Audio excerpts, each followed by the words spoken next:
Disfunción eréctil.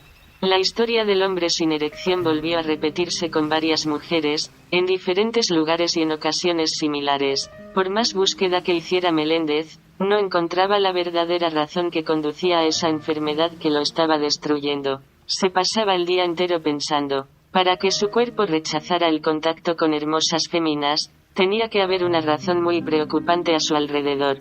Su cerebro seguro estaba protegido por algún albornoz que no le permitía abrirse a la solución del problema tan fácilmente. En sus andenes por la vida, era necesario encontrarle un subterfugio a su problema mental que lo sacara de ese estado agónico en lo que se encontraba. De cierta manera esa enfermedad raquítica que lo estaba llevando al abismo, estaba relacionada con algún hechizo que arropara su cuerpo, de tal forma que podía ser un obstáculo del cual él no se daba cuenta. Una insólita acémila asimilada como una energía, llegada de otra dimensión algo desconocida, se asomó en su cabeza obstruyendo su desenvolvimiento cerebral. Se pensaba que en ese estado en que se encontraba, psicológicamente algo podía estar afectando su organismo, buscando echar abajo su felicidad, obligándolo a quedarse en su casa para que no pudiera levantarse jamás, con el objetivo de destruirlo, y llevarlo hasta la muerte. Aún retumbaban en su cerebro las palabras de aquella mujer en el batey, cuando estaba solo sentado en su casa. Muchas veces retumbaba en su cerebro la perorata de la última señora con la que había estado en una cama, a la que le contó el caso de la madame y que consideraba la culpable de su estado. El grito de esa mujer no es el motivo de ese calvario que tú estás viviendo. Las palabras salidas de la boca de una señora jamás alimentarán las energías que rondan en el aire. De lo que pase a tu alrededor tú eres el culpable, puesto que, de no ser así, ha enfocado tu cerebro a pensar en eso. Especulaba que el conjuro que le había echado la meretriz no llegaba hasta ese punto, hacerle un daño tan grande capaz de tumbarle su pene como se lo habían propuesto algunas personas, y atacarlo tanto hasta llevarlo al borde de la muerte. Por su pensamiento siempre pasaban las frases pronunciadas en el grito, con tanto ahínco que lo tenía preocupado. Se pasaba las horas tratando de evitar que el alarido fueran la razón de esa angustia perentoria que estaba sufriendo, desde que la conoció en el hotelucho. ¿Qué será lo que me está sucediendo en estos momentos?, se interrogaba permanentemente cada vez que se miraba al espejo, empezando a darse cuenta de que había un obstáculo alojado en su cabeza que impedía consumar el amor como le gustaba hacerlo en sus años mozos. La preocupación se fue apoderando cada vez más de su cerebro, obligando a su cuerpo a redimirse como un guiñapo en medio de los cachivaches que rodeaban las habitaciones de su casa. Cuando se quedaba solo en el zaguán de la villa, se trancaba en el baño a llorar, observando con cuidado su órgano genital, esperando una reacción. En su momento de soledad, al notar que nada cambiaba, se desplayaba en lágrimas, serenando la rebeldía que emitía su cuerpo al percibir el avance de la enfermedad. Al salir de su casa la última damisela, hurgó con varios objetos buscando encontrar la verdadera razón de la enfermedad. Varios meses habían pasado, después de retirarse la damisela. El hombre, tratando de satisfacer su egolatría, llevó a su casa varias mujeres, una de ellas procedente de una estancia de mujeres de calles, quien, con su cuerpo cubierto por una afilada minifalda de fuerte azul que al despojarse de ella el hombre ni se inmutó. Al ver la acción la joven lo dejó plantado encima de la cama con los ojos estacados, esperando la siguiera hasta la puerta. Otra no llegó a quitarse las ropas, y las otras terminaron en el baño finalizando el acto con sus propias manos, después de estar excitada, con desespero por salir de la habitación. Buscando resolver sus problemas emocionales, Miguel duraba largo tiempo mirándose al espejo, midiendo el tamaño de su barbilla con la mano derecha. Tratando de evadir los malos pensamientos en cada momento, se trancó varias veces en el baño con 2 botellas de alcohol a su lado. Observando que su rostro se estaba desgatando cada día con más rapidez, comenzó a alterar sus nervios poniendo al declarado sus inquietudes. Dando vueltas de un lugar a otro buscaba controlar sus rasgos emocionales, analizando cada segundo la razón por la que estaba enmarañado. Con el cuerpo agotado se recostaba en la cama con las almohadas en cruz, mirando al cielo raso de la habitación, que se descascaraba botando la pintura y el yeso de la decoración, dejando al descubierto una base original del concreto. de colores marrón como el barro. Mientras la voz de la meretriz se mantenía susurrando como eco, retumbando en todas las paredes de la casa, la cara de la moza se reflejaba en cada espejo o pared de madera brillosa. En varias ocasiones se movió al baño, deliberando entre dientes, sufriendo una angustia infernal que estimulaba el ansia de quitarse la vida. Poco a poco la desesperación de no poder disfrutar de los encantos de las bellas mujeres que lo acompañaban en su cama, se iba apoderando de su cuerpo, una tembladera que no lo dejaba estar tranquilo. Sentado encima de la mesa, haciendo gestos que los sacaban de sus cabales, presentía que un día, las mujeres asumirían la decisión de marcharse, dejando de visitarlo para siempre, provocando un encuentro con una soledad platónica, que terminaría destruyendo definitivamente su vida. En una casa tan espaciosa como la que tenía, estar solo era el suicidio. Dando vueltas de un lugar a otro comenzó a pensar en la decisión de ponerle fin a su desgraciada existencia en la tierra, cuando no estuviera nadie a su lado. Si esta vaina no levanta, ¿para qué quiero vivir?, pensó mirándose al espejo mientras comenzaba a botar lágrimas. De frente al cristal, con las manos llenas de pastillas para los nervios, comenzó a llorar con desesperación, dejando escapar al final un grito que retumbó por toda la casa. En su afán por sobrevivir el miembro genital, seguía tomando pastillas indicadas por algunos médicos amigos, para bullicionar la sangre y levantar el apetito sexual, aunque nada resultaba. Su interés desesperado de buscar una solución continuaba, al notar el desgaste cada día más penetrante. Creía que la etapa del climaterio se había adelantado a su edad. Aun pensando que tenía toda la fuerza para poseer 5 mujeres en una cama al mismo tiempo, algo seguía atacándolo por dentro. Era como si todo había cambiado de repente, y le hubiera llegado el momento de apartarse del mundo de las féminas. Sin saber lo que estaba pasando, varias interrogantes asaltaron su cerebro. ¿Por qué y cómo se había producido esa enfermedad? ¿Hasta dónde llegaría lo que estaba atravesando? ¿Cuál sería su destino sin una mujer a su lado? Con la última que pretendió hacerlo no llegó ni a sacarlo, se quedó en la cama mirando su morfológica figura, esperando que hiciera un ademán de ilusionarlo con un baile o una expresión sexual que despertara su genito. En un momento, al notar una leve reacción de su armonio, se plantó frente al armario tratando de olvidar todos los problemas anteriores. La dama había recogido sus ropas para irse. Cuando regresó a la cama, se desenvainó de todas sus vestimentas y se cubrió con la sábana junto al cuerpo del hombre. Al notarlo más frío que un témpano, se dio cuenta que no generaba. Se puso de nuevo sus ropas y, observando las lágrimas en el rostro del funcionario, se marchó. «Eso te ha pasado ya 2 veces conmigo», comentó la mujer desde la puerta. «Yo no creo que sea el exceso de trabajo como siempre me argumenta, tiene que visitar un brujo». La palabra brujo lo sorprendió, le generó una inquietud que lo puso de nuevo a temblar. Dando vueltas de un lugar a otro, se sintió más nervioso. Sus manos comenzaron a teñirse de morado, sus labios a cuartearse y su piel a ponerse arisca como la piel de una gallina sin pluma, ardiente y llena de bolitas de agua cambiando de color. Al desaparecer la mujer de la habitación, se dirigió a la casa de un amigo curandero a practicarle la historia, tan cruda como la había vivido hasta ese momento. Llegado al altar, sus primeras palabras fueron para saber de qué forma podría volver la erección de su pene, con el propósito de no seguir pasando vergüenza con las mujeres que llegaban a su casa. Desde el día de su choque con Teodosia, su tiempo al lado de otras mujeres había sido en vano, había experimentado alguna reacción leve, pero volvía a su estado. Le contó al curandero cómo comenzó todo y cómo retumbaban en su cerebro las palabras de la mujer del hotelucho. Le planteó que no entendía por qué botaba la secreción que le tenía manchada todas sus ropas. Sabía que no estaba enfermo, como su escuálido cuerpo iba experimentando un ligero descenso que lo estaba llevando al deterioro físico y emocional que iba a provocar su encuentro con la muerte. Le dijo que se había puesto en el baño a meditar sobre todos los sucesos de las últimas semanas y no entendía el retiro de las mujeres, resonando aún en su cerebro las palabras de la meretriz. La preocupación lo estaba llevando cada vez más hacia un estado de alarmante descomposición mental, un estado que lo impulsaba a tomar una decisión errónea con su vida. El brujo tomó un pozuelo en sus manos, lo llenó de hojas, raíces y flores de campanas. Con él daba vueltas de un lado a otro mientras escuchaba la perorata, mirándolo con el rabillo del ojo izquierdo. Repentinamente se detuvo por un rato frente al altar, para roncear dentro del círculo pedazos de pétalos de rosas blancas y rojas. Con los ojos atiborrados de lágrimas comenzó a rodear el círculo dándole a tomar tragos de la porción que removía con un cuchillo de acero. Desde su primera visita al altar, el curandero se ponía en alerta, y comenzaba a temblar cada vez que lo veía llegar a la puerta de su casa, en el lujoso auto negro con placa oficial, cristales ahumados, 2 guardaespaldas, una mucama y un chofer.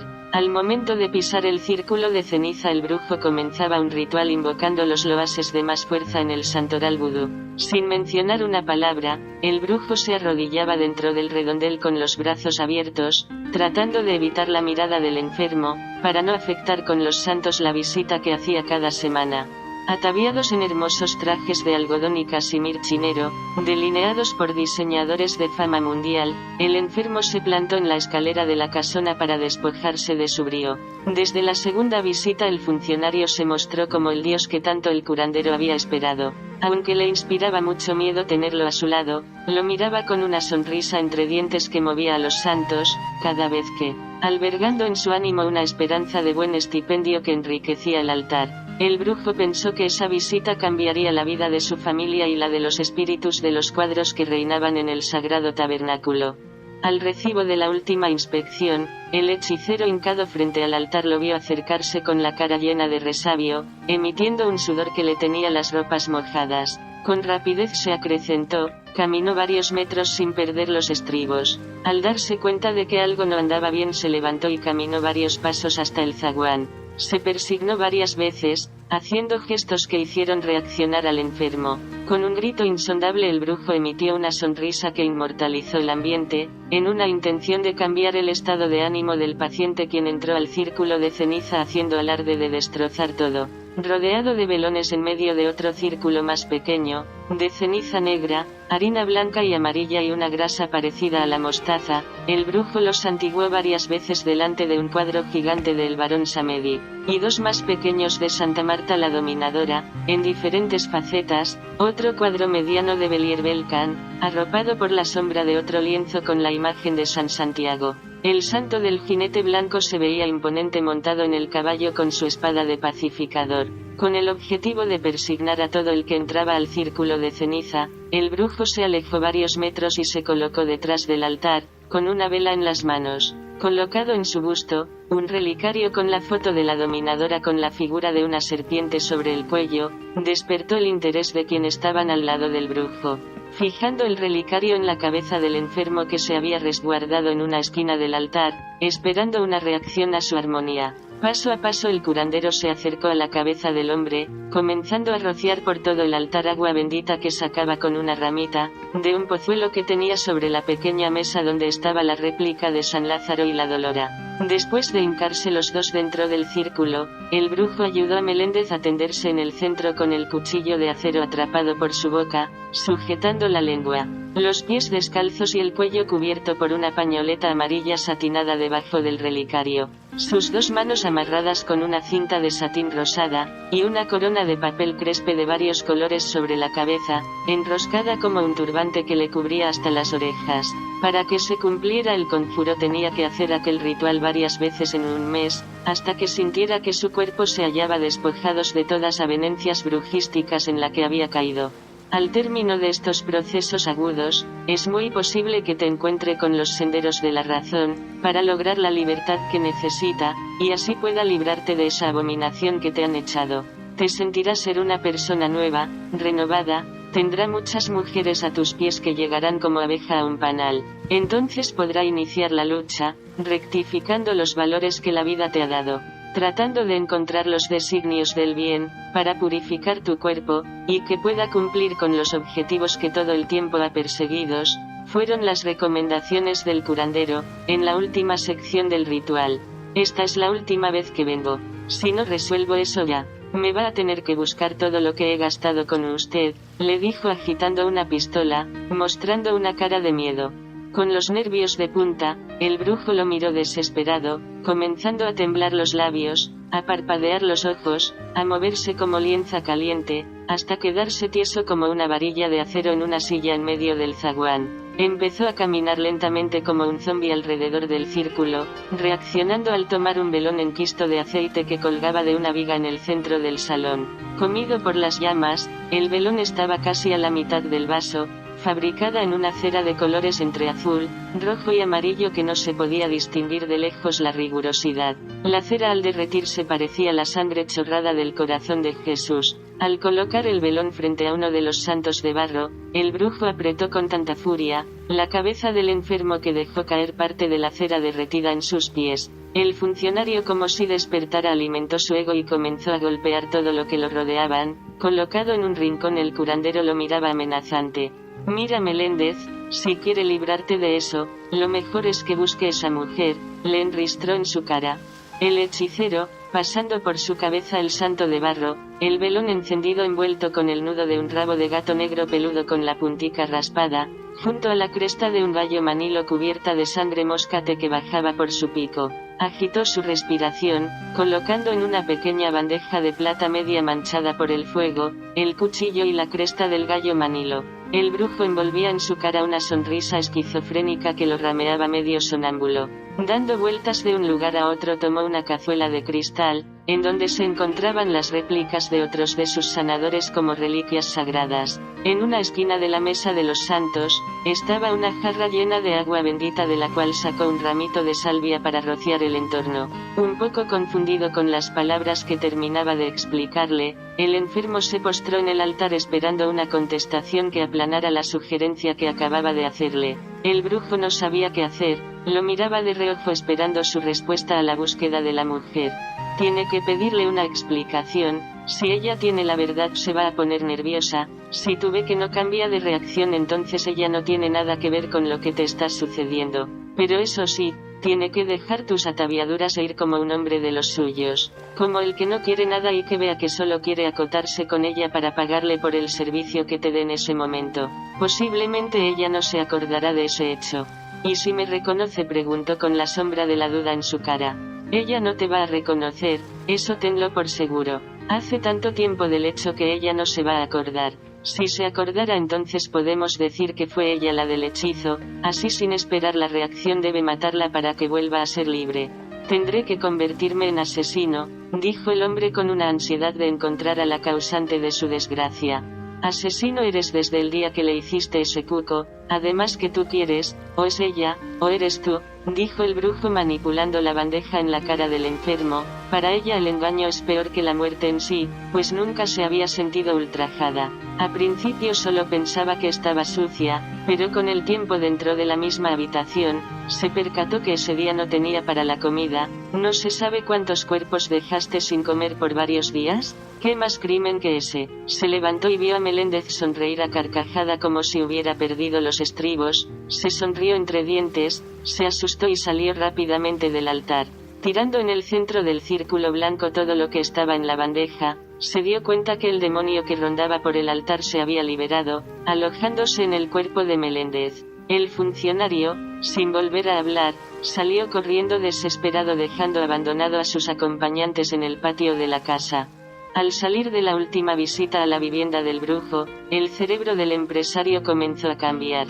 Estaba en la puerta del baño de su residencia revisando su deteriorado cuerpo, cuando empezó a notar con fuerza una reacción de la enfermedad. Era como si el reflejo de una esperanza llegara desde el altar, y le diera vida reclinando con la caricia en cada frase que se anotaba. Cuando volvió en sí se puso a recordar palabras por palabras toda la maldición. De repente el cuerpo volvió a sudar frío y a temblar, regresando al estado anterior. Los sucesos de la noche del cuco, en el hotel del Bate y las palabras del curandero pasaron varias veces por su cerebro como un sinfín, incitándolo a buscar afanosamente a la mujer y asesinarla donde quiera que se encontrase, pero, ¿dónde encontrarla en realidad? ¿Era posible que estuviera en el mismo lugar donde se consumó su primer encuentro? Se preguntaba mientras las palabras de la Rayana seguían retumbando en su cerebro, dejando huellas tan profundas que se repetían cada vez que le tocaba visitar a alguien conocido. El segundo día después de su salida de la casa del curandero, ya no recordaba nada. Su cuerpo continuó igual y sus extremidades superiores, con pequeñas manchas negras en las yemas de los dedos, comenzaban a temblarles, dándole unos jalones como queriendo escapársele del cuerpo. Pasado 3 semanas seguía teniendo las mismas secuelas, su cuerpo continuaba destruyéndose, las palabras del brujo y la de su amiga pasaron a un segundo plano. No cesaba de visitar médicos y explicar lo sucedido, sin obtención de resultados positivos, que lo llevaran a una conclusión coherente y reflexiva de su enfermedad. Se movió por la calle como un mendigo, con los pies hinchados, llenos de bolas de agua que poco a poco se iban convirtiendo en un líquido putrefacto que le quemaba la piel. La cara se iba tiñendo de manchas negras y blancas, que le iban saliendo en otras partes del cuerpo, provocando que los nervios duplicaran la alteración de su ánimo. Perseguido por algunas miradas, caminó hasta la casa de un amigo para averiguar sobre la medicina natural, de la que se había hablado en una reunión entre empresarios muchos antes de ser nombrado en el gobierno. Con la cara extenuada, se mantuvo visitando la casa del amigo por varias semanas, hasta que un domingo, siendo las 10 de la noche, llegó a su casa campestre, y se encontró la figura de la meretriz reflejada en los espejos de la sala. Asustado se acostó sin pronunciar una palabra y comenzó a soñar que se estaba quemando, que la mujer le seguía los pasos empujándolo hacia el fuego. 2 horas después se levantó e hizo esfuerzo de caminar por el jardín, llegando hasta el establo donde volvió a ver a la mujer reflejada en la madera.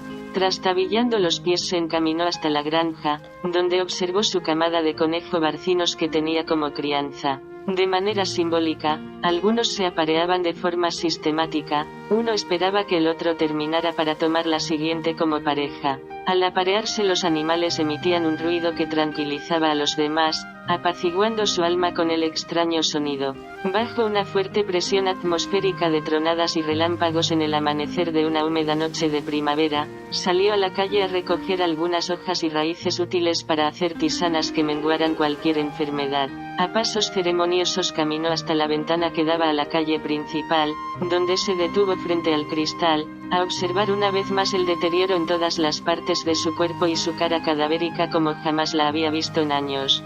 Ya no era solo en el cuerpo donde se le notaba el desgaste, sino desde los pies hasta la cabeza, sin mencionar que el cabello se les estaba cayendo.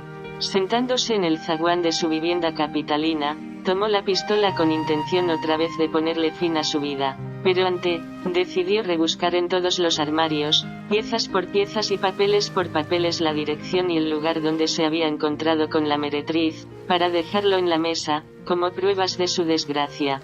Se detuvo media hora a pensar, dejando el arma dentro de un zafacón que tenía frente al escritorio. Por un momento pensó que el destino lo castigaba por su trato con las personas más allegadas, pues había abandonado a sus padres cuando estaban enfermos, producto de la edad. Al verse solo y abandonado adquirió un tic nervioso que no lo dejaba tranquilo en ningún momento, haciéndole mover los pies y los brazos cada 2 minutos. El rostro de la mujer que lo embrujó seguía pasando como una vorágine frente a su cara, con agitada continuidad, y una agresividad que no podría controlarlo. Al entrar a la sala, se detuvo a pensar un rato mirando al cielo, buscando entre las nubes una explicación a su problema. Había pasado mucho tiempo visitando a muchas personas en la que tampoco encontraba nada. Ya no aguantaba más, tenía que buscar una solución antes de ponerle definitivamente fin a su existencia en la tierra. Los papeles en su credencia era lo único que le daba esperanza de haber hecho cosas buenas que lo aclamaban con hombre de bien. Cuando estaba casi terminando, descubrió un informe, que hablaba de la caza a la que se había destinado su vida. Un acoso que lo obligaba a permanecer encerrado en su casa como castigo por el cuco a la mujer del batey. Por varias horas se quedó parado frente al espejo, observando la imagen de un rostro arrugado lleno de canas y descalabrado que se fue perdiendo en el vacío, en medio de una nube que entraba por la puerta. A medida que escudriñaba entre los papeles, también descubrió un pequeño cuadernillo de cartón con unas imágenes que salieron de las hojas, y flotaron en el aire degradándose poco a poco. Las imágenes se convirtieron en un rayo de luz que brillaba en toda la noche, alumbrando toda la habitación. De pronto se levantó del sofá y sentía como si algo lo transportara por un agujero a una elevación cósmica donde todo era verde. Llegando a una planicie empujado por un aire caliente con el propósito de que presenciara las hazañas de los hombres a los que les había faltado durante años. Al regreso de su viaje en astral, se dedicó a buscar más información entre los papeles viejos de su amplia habitación, refugiándose día y noche en el salón de estudio de la inmensa vivienda. Sin poder levantar su cuerpo de la silla, sintiéndose parapléjico e inmóvil desde los pies hasta la cabeza, volvió a mirar el espejo que ahora se hacía gigante, con una deformación que parecía un cristal corrugado, en el que se veía un cuerpo recogido en el suelo desasiéndose en vómitos. Por varios minutos se quedó parado, buscando en cada punto las señales que le había dicho el brujo. Al notar que sus ojos estaban llenos de agua, los limpió con una toalla de papel que tenía frente al espejo usado para limpiar el cristal. Después de lavar su cara, caminaba haciendo esfuerzo para trasladarse al baño, donde lo esperaba un frasco de pastilla que usaba para conciliar el sueño. Sentado sobre la toilette dejó de sentir los pies por un periodo de 5 horas, buscando organizar su cerebro sumido en los pensamientos de los últimos hechos que les habían sucedido, mientras afuera seguía lloviendo.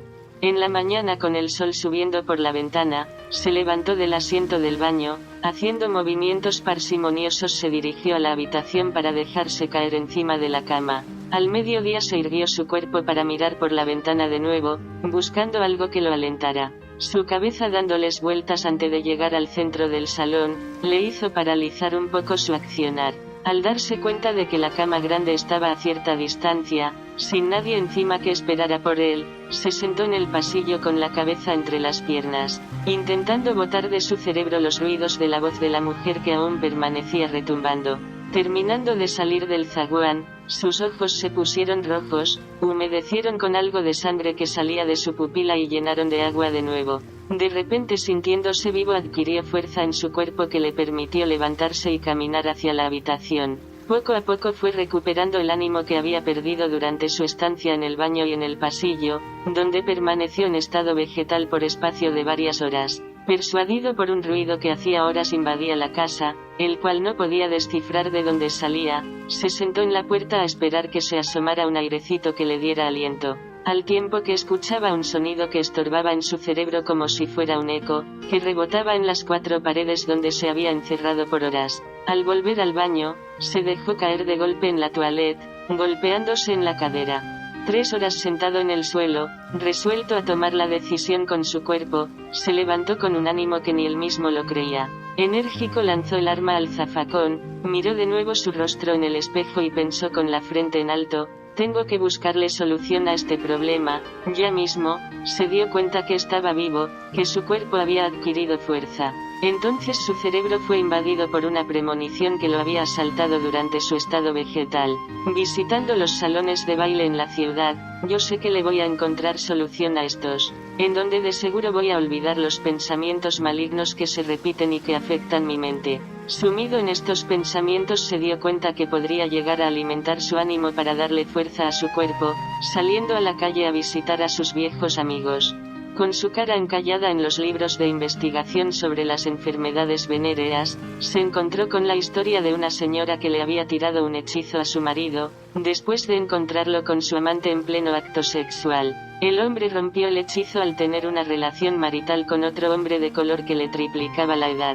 Ambos habían hecho un juramento que el enfermo no pudo seguir leyendo. La parte del convenio estaba tachada con una tinta de crayón negro que no dejaba descifrar las letras, era como un enigma. Miguel se quedó tranquilo hasta que se durmió. Después de dormir varias horas se levantó, con los cabellos hecho un cataclismo, los pies aún temblando y las manos crispadas por los nervios. Vistiendo sus ropas favoritas salió desesperado a resolver el problema que lo aquejaba, olvidándose de la voz de la mujer que retumbaba en su cerebro y la del curandero que aún no había salido de su cabeza. El patio era azotado por un intenso torrencial, que tenía inundadas todas las calles y el frente de su residencia, acumulando agua sucia en casi toda la alcantarilla. Volvió a la sala, impulsado por una preocupación. Verse a través del espejo y reconocer cómo se encontraba, lo puso más nervioso. Saliendo al patio trasero de la casa, se internó en un camino que lo obligó a cambiar de reacción. Tratando de estudiarse internamente, guardó partes de los papeles. De pronto se acercó al espejo y comenzó a observar su cara, su cuerpo, sus brazos y sus pies cubiertos de manchas rojizas. No sabía si tendría valor de regresar a los centros nocturnos, después de tantos años de retiro por su nombramiento en el estado. Durante 3 minutos se miró varias veces y continuó buscando una explicación a todo lo que le estaba sucediendo.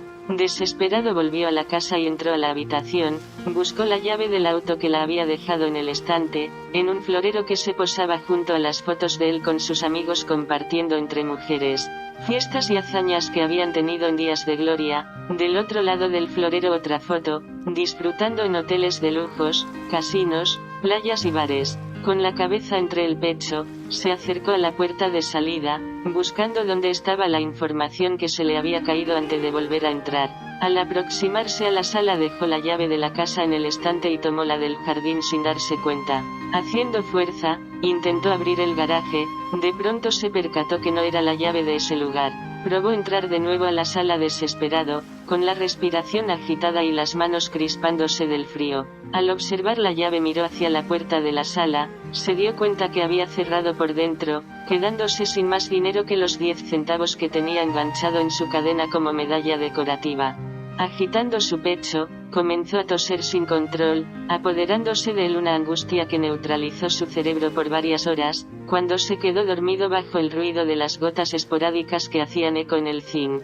Al despertar eran las 11 de la noche, el ruido nocturno de los insectos que invadía el zaguán hacía ecos en las paredes, avisando el agua que iba a caer en toda la noche. Sentado en la cuneta cuando empezaba a llenarse de agua, se pasó las manos por la cabeza varias veces lamentándose de la situación del momento. Poco a poco fue reaccionando y se levantó para volver a forzar la puerta, hasta que se cansó y comenzó a dar vueltas de un lugar a otro con los nervios de punta, observando el agua continuar invadiendo su espacio. Su raciocinio invadido por un extraño sonido comenzó a divagar mientras su cuerpo se movía entre la lluvia. La historia que recordaba en su cerebro, trataba de uno de sus mejores amigos, que al verse afectado por una enfermedad venérea que le paralizó los órganos por varios años, intentó quitarse la vida varias veces, aislándose de sus gentes quedando totalmente fuera de su círculo de diversión. La enfermedad los postró en la cama por años, hasta que encontró la muerte. Con ese pensamiento Miguel se sentó en el piso a ver el agua correr entre sus pies,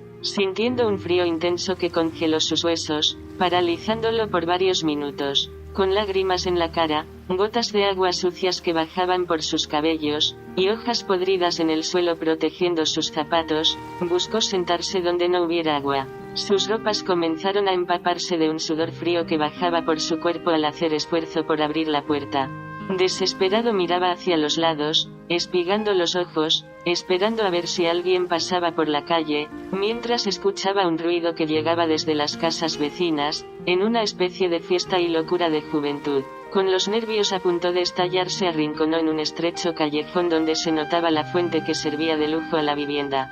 Bajo la sombra de la noche la lluvia continuaba. Una soledad aún más fuerte se iba apoderando de su cerebro, hasta llegar la medianoche cuando se percató que poco a poco el sonido del agua, y las palabras de la maldición echada por la meretriz era lo único que retumbaba en su cabeza, obligándole a plegar los ojos, tragarse la saliva y contraer su cuerpo para refugiarse en la oscuridad, ocultándose de la luz que entraba por la ventana. Su cuerpo metido entre la lluvia perdió el conocimiento, hasta quedarse dormido de nuevo. El agua que bajaba por la tubería del alero llegó hasta la fuente, comenzando a moverse por el corredizo hasta posarse en la puerta del callejón, donde era represada por el metal que envolvía el tapadero.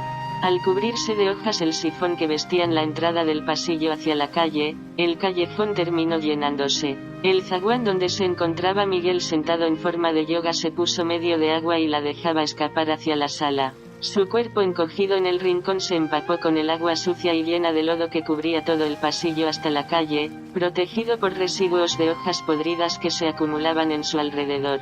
Se quedó dormido con el cuerpo encorvado en medio del desaguadero. Pasaron 5 horas y la noche llegaba casi a su fin. Con el canto de la aurora despertó boqueando sus penas entre el sueño y los quejidos de los insectos, que cantaban entre las hojas podridas que rodaban en los troncos de los árboles. El lodo cubriendo parte del busto y tapando su boca, expedía un mal olor que lo tenía a punto de vomitar. La lluvia continuó en la mañana haciendo sus estragos, rompió el sifón e inundó el pasillo, hasta rebosar una pileta donde se fue almacenando durante toda la noche. Salió por la puerta del patio trasero a punto de desplomarse por la presión de la corriente, arrastrando el cuerpo del hombre hasta la verja que daba a la calle. Sumido en la desesperación, despertó con la puesta del alba, observando los rayos de sol entrar por la ventana. Lentamente revisó su cuerpo con inquietud, sintiendo la camisa húmeda y una tobillera llena de agua sucia. Notando sus ropas sucias y maltrechas esparcidas por todo el callejón, bajó su cabeza y se arrellanó en la esquina. Al levantarse se dio cuenta que le faltaba el pantalón, los zapatos de charol que se había puesto para la jerga en los centros nocturnos, y unas medias especiales que se había puesto para la conquista de mujeres que hacía tiempo no visitaba. Los calzoncillos cubiertos por el lodo, con agujeros que parecían hechos por los roedores que rondaban entre el agua sucia, se arrastraban entre las hojas. El pañuelo y la franela tendían de un cordel en la verja de la entrada de la casa, emitiendo gotas como si hubiera sido tendida en el momento. El lienzo blanco con el que había amarrado la mano izquierda para irse donde el brujo, estaba en el suelo junto a sus pies, teñido de amarillo por el agua sucia que se posó en el zaguán. Continuó observando a su alrededor hasta encontrar algunas hojas podridas que se apostaban en su trasero. Al volver su rostro a la puerta fue invadido por un ataque de risa que no podía controlar, una especie de locura esquizofrénica que no supo de dónde le llegó. Enseguida se dio cuenta que estaba perdiendo los estribos, que su cuerpo no aguantaba un día más el desastre mental que estaba sucediendo en su cabeza. Sus cabellos brillosos cambiaron de color al llegarles los rayos de sol que cruzaban las ramas de los árboles. Detrás de la ventana de cristal que daba al zaguán, observó la extraña figura de una mujer y sus hijos, reflejados en el espejo, mirándolo con tristeza. El cuerpo encorvado, la cabeza dándole vueltas a punto de desmayarse, cayó en medio del lodo donde se represaba el agua que llegaba a la puerta del patio, perdiendo de nuevo el conocimiento por varios minutos. Al volver en sí, no recordaba nada de lo sucedido, se levantó y trató de abrir la puerta, forzándola con las manos. Varias horas pasaron y se mantenía intentando entrar a la sala principal de la casa donde había observado la llave, sin lograr más que sudor. Agotado por el cansancio se sentó un buen rato a meditar. Al cabo de media hora, se puso de nuevo a buscar una manera de abrir la puerta, sin tener resultado. Después de mucho experimentar varias fórmulas para abrirla, descubrió la llave del jardín, junto al pantalón, entre los pétalos de flores y las hojas húmedas que se aposaban en la represa, donde había estado sentado toda la noche. Hora y media había pasado, después, cuando logró abrir la puerta con una cizalla que le prestó uno de sus vecinos. Buscó la llave del auto, y atacado de nuevo por la esquizofrenia salió a la calle con el pantalón mojado y lleno de lodo. Era como si hubiera perdido los estribos de verdad, saliendo a mendigar con sus cabellos todos estropajosos y vestido como un pordiosero. Después de tanto correr por la calle sin una idea clara, llegó al consultorio de uno de sus médicos de cabecera, que no había visitado aún por temor a que le informara que estaba enfermo del cerebro o de una enfermedad incurable. Al momento de llegar, el despacho del galeno estaba atestado de pacientes que estaban sentados en la sala de espera. Algunos conocidos, otros no. La secretaria y los pacientes se quedaron anonadados, mirándolo con curiosidad, observando las vestimentas, el semblante y el estado en que se encontraba. En medio de una breve discusión entre los conformados, el funcionario cruzó frente a la recepción sin decir una palabra. Entró al consultorio abriendo la puerta con desesperación. Martín, por favor, necesito ayuda, gritó, observando la paciente que tenía el doctor. ¿Y eso, usted por aquí, señor?, preguntó el galeno sorprendido y con una curiosidad media insólita, al ver la rapidez con que irrumpió en el consultorio y la facha que llevaba. El médico dejó de atender a la paciente que tenía, previendo una catástrofe en su estado mental, observándolo como un demente irónico, que había perdido su cerebro. Mirando a su alrededor, se mantuvo vigilando la paciente con el rabillo del ojo, quien lo observaba con algo de curiosidad, manipulando las indicaciones que el doctor le había dado. Vengo a una consulta rápida. Sí, pero es que tampoco puede entrar así a mi consulta de esa manera, tengo muchos pacientes en espera, que no puede pasarle por encima a menos que no sea por una emergencia. Está bien, lo sé, pero lo mío es una emergencia. La secretaria se asomó a la puerta con un expediente en las manos, desmenuzó la oficina con su mirada, esperando una respuesta rápida del doctor. Señor, no puede estar ahí, gritó la secretaria desde la puerta. Déjalo, dijo el doctor a notar las lágrimas en los ojos del funcionario. Meléndez volvió a mirar al doctor y se quedó callado por varios minutos. Al escuchar su plegaria, el médico lo escudriñó de arriba abajo, Se quedó fijo mirando sus ropas y la preocupación en sus ojos. Le ordenó salir a la sala por un momento y sentarse al lado de la secretaria, hasta que terminara con la paciente que tenía, para examinarlo primero que a los demás, violando los turnos de los enfermos que estaban en espera. La secretaria se quedó tranquila ante la bulla de los demás conformados que miraban con curiosidad al funcionario. Al sentarse a su lado sin mencionar una palabra, la secretaria volvió a mirarlo con merodeo, haciendo gestos que preocuparon a los que esperaban. Buscando en la gaveta, la secretaria se sentó en su silla esperando una reacción del grupo, al que les indicó que esperaban lo de ese paciente es una emergencia según el doctor, hablándole con un poco de humor medio sarcásticos y con la intención de que se tranquilizaran. Mirando de reojo al funcionario hizo unos ademanes, picándole un ojo para recordarle la salida que habían tenido juntos, varios meses atrás. La mirada de la mujer estimuló con desespero el morbo sexual del enfermo, como si lo hiciera despertar del letargo al que estaba confinado, desde su relación con la meretriz. Al terminar el médico con la paciente que tenía, Meléndez entró sin que la secretaria le avisara. «Y ahora dime, ¿qué es lo que te pasa?», dijo el doctor al verlo nervioso. «Oye, perdóname, por cómo te hablé hace un momento, pero tú sabes cómo son estos pacientes, por eso los consultorios son cerrados. Tengo un problema, Martín, a ver si tú puedes ayudarme», dijo con los ojos llenos de lágrimas. «Problemas tenemos todos, y no es esa la forma de solucionarlo», contestó el doctor en un tono de burla, con una leve sonrisa en la cara. «¿Cómo así?», preguntó lleno de curiosidad, por la actitud del médico, un especialista en traumatología. Entrando de sorpresa al consultorio de un médico, no es la forma de solucionar los problemas. No podemos violar la espera de otros enfermos que con su paciencia esperan muy tranquilo, comentó el galeno comenzando a tomarle el pulso y la presión. «No te burle, Martín, esto es serio», dijo mientras se pasaba las manos por la cabeza, levantando su cara histérica.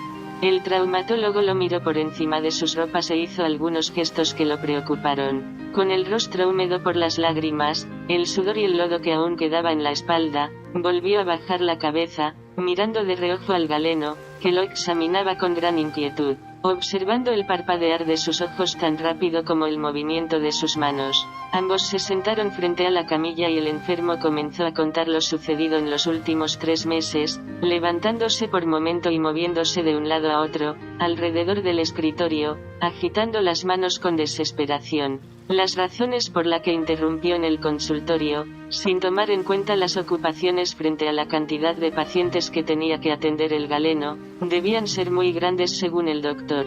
Miguel era bien conocido en el ambiente que lo rodeaba. Ambos habían compartido junto a Marchena algunas jugarretas nocturnas, habían caminado juntos algunas plazas del gobierno en busca de la firma del permiso para ejercer la especialidad. Cuando necesitaba resolver algo personal con el Estado, el médico lo llamaba para solicitar su ayuda. Aunque para el faculto, eso no le daba derecho a Miguel a interrumpir en su consultorio, rompiendo las reglas a los pacientes que estaban sentados en la sala de espera. Sentía que tenía que devolver los favores. Al recostarse en la camilla, el doctor se le acercó con intención irónica, repitiendo en sus oídos que no era la manera en que debía interrumpir en la consulta. Ante la reacción del médico, su cara se dobló, no podía dominar sus nervios que ya habían colmado la desesperación, apoderándose de su cerebro y su cuerpo, comenzando a temblar con más presión. ¿A dónde me está conduciendo todo ese enredo?, se preguntó activando su subconsciente, mirando los afiches del consultorio colgados sobre la pared, el frasco de sangre encima de la credencia y la lámpara con que el médico examinaba a sus pacientes sobre la camilla. El estado en que se encontraba consternó tanto al médico que se paró a su lado varios minutos hablando solo, y con la paciencia reflejada en su rostro acercó la linterna a los ojos del enfermo. Revisando el expediente que había sacado del archivo, lo miró por encima de los lentes y lo examinó con determinación. «Yo no veo razón para sucederte lo que me está contando Miguel. Tú estás muy joven aún y no creo que tenga problema en la próstata. Lo único que veo en ti es una agonía y una ansiedad incontrolable de querer vivir con cuantas mujeres te pasan por la mente, o pienso que no me ha dicho la verdad. Creo que estar con mujeres las 24 horas no es malo. Es una bendición de Dios si logra tenerlas a tu lado el día completo, aunque en ocasiones crean problemas sustanciales de los que muchas veces no puedes salir, ni experimentando la medicina de un médico chino. En algunos de los casos esos problemas generan secuelas que se quedan para toda la vida. Cuando piensa que alguien te ha pegado algo, o que la mujer que te cogiste se acostó con otros y que lo hizo sin preservativos, eso descontrola tus nervios y crea un estado de ansiedad que te puede llevar al abismo. Problemas como esos son cosas naturales en personas como tú, pues cuando te cree un superhombre, estas cosas te llegan sin que te dé cuenta. Lo primero que tiene que hacer es tranquilizarte, poner tu cerebro en un estado de inercia temporal que se centre en la búsqueda de la paz y la tranquilidad. Sé paciente contigo mismo, esperar a que sea ella que inicie el acto. De lo contrario tendrá que resignarte a ver el tiempo pasar por encima de ti, hasta los días finales de tu vida. Me parece que está equivocado, doctor Martín. Primero es que sé que no es la próstata la que está afectando mi cuerpo. No ando cogiendo todas las cosas que encuentro en la calle, ni mucho menos he estado con mujeres más de media hora en el día. Además, estoy muy tranquilo, más tranquilo de lo que todo el mundo se piensa. La vida me ha puesto muchos obstáculos y pienso que tengo que estar tranquilo. Tú más que nadie conoce mis condiciones, sabe que soy bien exigente a la hora de elegir una fémina para saciar mi apetito. Sabe que mi mundo no es la calle, y sabe que soy un hombre de un solo norte, lo que digo es lo que hago, y que me esté pasando esto no quiere decir que soy un corrupto, son cosas que le pasan a cualquiera y esta vez me pasó a mí sin razón alguna. La vida es así, revocó Meléndez con furia golpeando la camilla, al ver en el galeno una leve sonrisa burlona que encartonaba su amistad, como si se estuviera burlando de su estado físico en que se encontraba. Lo que pienso es que alguien por mi condición de político, me tiene envidia y me han echado mal de ojo, del que no me he podido librar. Mira Miguel que te conozco, tú me estás hablando a mí, cosa que lo sé de antemano, por favor, Miguel, no insulte mi inteligencia, si no te conociera dijera que todo lo que mencionaste es verdad dijo el médico revocando las palabras del enfermo. Pero es que, no son así las cosas, Martín, dijo Miguel tratando de levantarse de la silla. Oye, es que no me tiene que decir cómo son las cosas, no me tiene que decir que no es la próstata. Soy yo quien tiene que saber, acuérdate que para eso soy el médico. Además, eso de los males de ojos no existen en gentes como tú, al menos eso creía yo. No crea eso de la brujería, eso solo funciona si tú lo crees. En conclusión, ¿cuándo fue la última vez que te acotaste con la mujer de la que me hablaste? ¿O con la mujer de otro hombre?, preguntó el médico cambiando de reacción. Se produjo un largo silencio. Meléndez duró varios minutos mirando al médico como si estuviera en trance, no contestó, solo movió las manos en señal de comprensión, para que el médico se retirase varios pasos hacia el escritorio donde estaba el recetario. Sin darle tiempo a que el doctor reaccionara, el enfermo bajó la cabeza con tristeza y observando el afiche con el esqueleto colgando sobre la pared hizo varios repullos. ¿Qué? ¿No te acuerdas cuándo fue la última vez que estuviste con una mujer ajena?, volvió a preguntar el médico. Martín, me está confundiendo, me parece que no te conozco, creo que me voy a morir de este infierno, nunca en la vida algo así me había pasado y tú te estás burlando de mí, dijo volviendo a hacer varios repullos, y dejando su mirada perdida en el aire. Claro, te va a morir tarde o temprano, pero eso no quiere decir que sea en este momento, todos nos vamos a morir algún día. Tú estás aún en perfecta condición de salud, y por más que tú creas te necesitamos aquí en la tierra. Todavía te quedan muchos bigotes por desaparecer, dijo el médico emitiendo una leve sonrisa para darle un poco de ánimo y esperanza. Te pregunté cuándo fue la última vez que estuviste con la mujer de la que me hablaste. No hubo última vez, además no era ajena, era una mujer de la calle, una de esa que tú sabes, para pasar un rato y para eso se le paga. Tú ve, eso es lo que no entiendo. Tú me acaba de decir que no coge mujeres de la calle, y luego me dice otra cosa. Mira Martín, esa mujer si Dios fuera hombre también le hubiera pagado. Nunca en tu corta vida va a encontrar un bigote como ese. Tu mente jamás va a imaginar qué clase de mujer era, argumentó animado por la reacción del doctor cuando emitió la sonrisa. Si lo que quieres saber, es la verdad te lo voy a decir sin rodeo, intenté acostarme con la última, una sola vez. No hace ni una semana, pero no levanté. Ahora, de la que te hablé, que pienso me echó el embrujo. Me acosté con ella por desgracia, hace ya un poco de tiempo. Tanto que no recuerdo bien, pero eso ya pasó. Ahora estoy metido en problema y tengo que resolverlo, para eso es que te busco a ti, terminó diciendo mientras le temblaban los labios. Bueno, creo que hace más de 7 u 8 meses que me acosté con la Rayana esa, y desde ese día no la he vuelto a ver ni he sabido más de ella, porque abandoné los campos desde que me cambiaron de posición. Entonces, ¿por qué ahora es que se viene a reflejar esa enfermedad? Hay que hacer un diagnóstico, para ver de dónde te provino eso, porque si fuera algo venéreo hace varios meses que debió desarrollarse, y si es algo espiritual como estoy pensando, hay que hacerte un examen para ver cómo ha ido evolucionando tu cerebro a partir de ese día.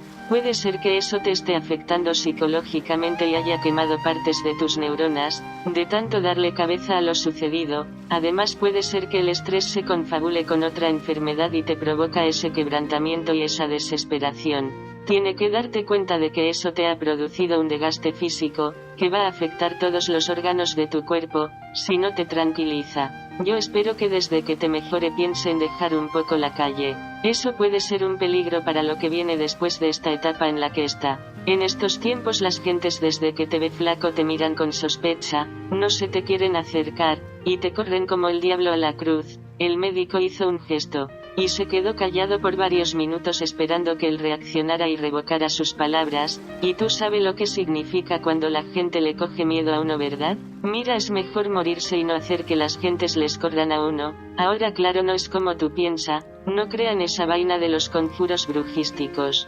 Yo sé que eso no tiene sentido en ti como persona. Existen solo en los cerebros desmemoriados de personas sin criterios. Si tu mente lo condiciona, lo va a mantener ahí por siempre, y nunca podrá librarte de esa enfermedad, convirtiéndote en mitómano sin darte cuenta de lo que hace. Los asuntos de brujos son para persona de percepciones débiles, frustradas, deslucidas y de mentes retrógradas. Que yo sepa, tú no eres así, eres un hombre de vanguardia abierto al mundo de la modernidad, al mundo del desarrollo de las grandes ciencias. Lo que te está sucediendo no es una cosa de otro planeta, ni de otra dimensión, no es algo que nosotros los médicos no podamos resolver. No somos magos, pero de cuerpos humanos sí sabemos. Claro, no te puede descuidar.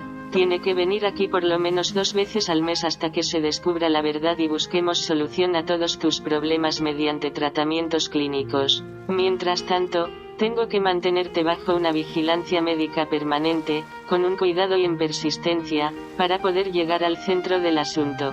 El galeno observó por varios minutos un envase de cristal, con sangre moscate que tenía encima de la credencia, dándose cuenta de que el enfermo no le quitaba la cara. Persuadido por la desesperación, hizo un gesto que intensificó más fuerte la angustia del paciente.